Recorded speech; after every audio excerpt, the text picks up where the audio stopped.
Koks būtų trumpas komentaras po varžybų?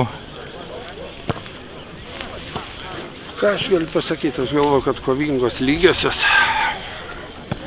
Gal galvoju, toks rezultatas teisingas. Pirmą kėlinį buvo 20 minučių tikrai gerų labai, paskui iniciatyvą perėmė Kėdainiai.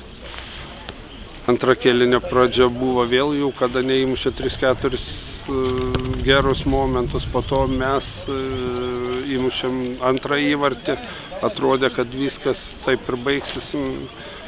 Tačiau, aišku, gynime suklydo lygioj vietoje, kamuolys atšoka, prarado ir, aišku, iki paskutinės minutės buvo įtampa. Galvoju, kad geras rungtynės žiūrovam turėjo patikti.